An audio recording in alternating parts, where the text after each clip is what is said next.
Jones. Now comes the types of novel. Within its broad framework, the genre of the novel has encompassed an extensive range of types.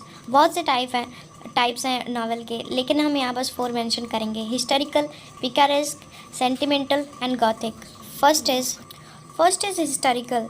For the compiled novelist, speedy output is more important than art, thought, and originality. History provides ready-made plot and character. कुछ novelist के लिए speedy output चाहिए होता है बिना किसी art, thought and originality के, तो हिस्ट्री एक रेडीमेड प्लॉट एंड कैरेक्टर का काम करती है. Historical themes have inspired the greatest novelist age like Tolstoy's war and peace. History बहुत से लोगों को इंस्पायर करती है, जैसे कि एक ग्रेटेस्ट नॉवलिस्ट हैं टोल्स्टॉय. उनका एक नावल है war and peace. In the 20th century, distinguished historical novels such as The King Must Die exemplify an important function of the fictional imagination of history. 20th century की novel the king must die एक example है fictional imagination of history का. History में भी कैसे imagine कर सकते हैं लोग. Now second is the picaresque. The requirement for a picaresque novel are apparently length, loosely linked episodes, and such optional items. In Spain, the Picaro was a recognized form, and such English novels as The Fortunate Mistress can be regarded as picaresque in etymological sense. Picaresque का मतलब ही होता है पाखंडी. इसका मतलब इस novel में mainly हमें बुराइयाँ दिखाई जाती हैं, डिसरिप्यूटेबल, किसी की रेपुटेशन की गिरती हुई अवस्था दिखाई जाती है. एक प्रोटैगनिस्ट होता है, बहुत ही अनयूजुअल टाइप का नावल होता है ये, एंड रियलिस्टिक टोन में प्रेजेंट किया जाता है. लो पर्सनालिटी दिखाई जाती है, बैकग्राउंड भी लो होता है, लिटिल या फिर नो प्लॉट होता है, एंड लूजली अटैच्ड सीक्वेंसेस होते हैं इसमें. एंड इसके कुछ एग्जांपल्स हैं: the good thief by Hannah Tinti, white tiger by Aravind Adiga. Third type is sentimental. The term sentimental signified refined in its mid-18th century. Mid-18th century में sentimental term signify हुआ. The term must be understood in sentimental journey. एक sentimental journey होती है जिसमें emotional characters, feelings इन सब से भरा होता है. Fourth is Gothic. Gothic was a designation derived from architecture in opposition to the Italian style of neoclassical. The first Gothic fiction appeared with the word works like monk. Gothic एक designation दिया जाता है architecture की तरफ से in opposition to the Italian style. Italian style से बिल्कुल opposition में होता है, मतलब बिल्कुल अपोजिट होता है. The first Gothic fiction appeared monk है विच काउंटर्ड 18th century में सामने आया. And rationalism with a sense of mystery, horror and wonder. Rationalism दिखाया विद अ सेंस ऑफ, जिसमें कुछ मिस्ट्री थी, कुछ हॉरर भी था एंड कुछ वंडर था. Also, novels are of various type. We will discuss few more in the last of this video. Now, reason for the popularity of novel.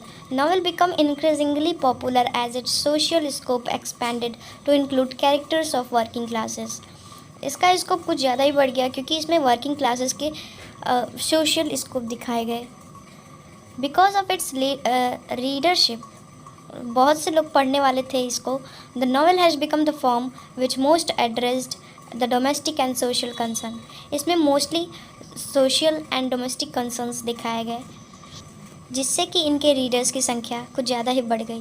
Conclusion. Novel has become the most important part of English literature in a certain circumstance that we see as we pass from the enlightenment clarity of the novel. It becomes more and more eye-catching and important. Thus, by getting the information about the novel, we came to know that it is an important part of English literature, and it is becoming more and more eye-catching and important. People wonder why the novel is the most popular form of literature. The reason is very simple. It is merely that the novel is the truest form than others in literature.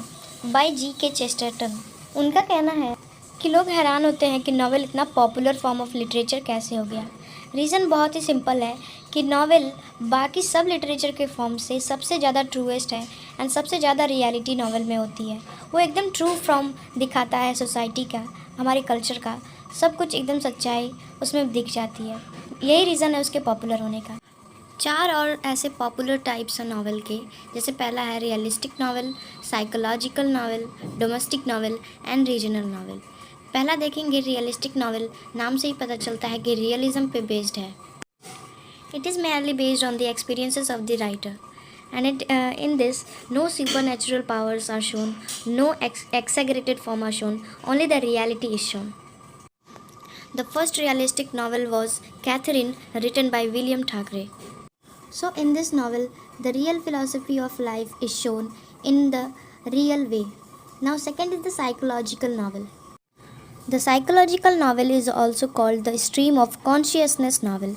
The term stream of consciousness means the flow of continuous moving succession of thoughts, emotions and feelings, both vague and well defined.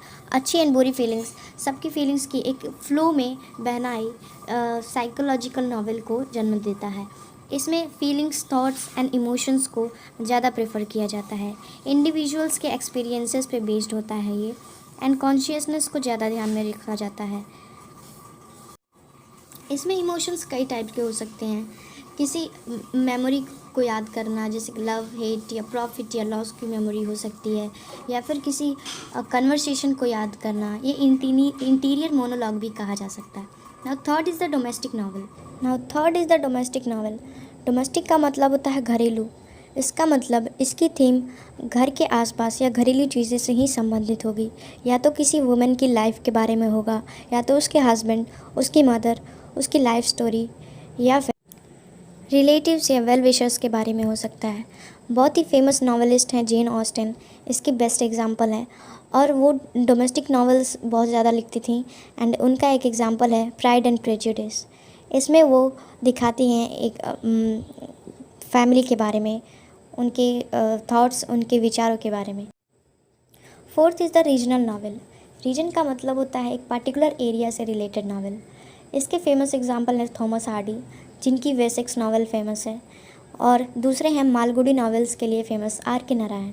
ये दोनों लोग अपने area से इतने लगाव में थे कि उस एरिया से रिलेटेड ही अपने नावल्स को लिखते थे, एंड उस एरिया का जो भी रियल एक्सपीरियंस था उनका, वो अपने नावल में प्रस्तुत करते हैं। रीजनल नावल्स में उनके एरिया के कल्चर, ट्रेडिशंस, जो एक्सपीरियंस दे हैव फेस्ड, ये सब चीज़ें उसमें बारीकी रूप से दिखाई जाती हैं, और इससे पता चलता है कि उन्हें अपने रीजन के बारे में कितना नॉलेज है। So this was all about the novel. Thank you and good luck.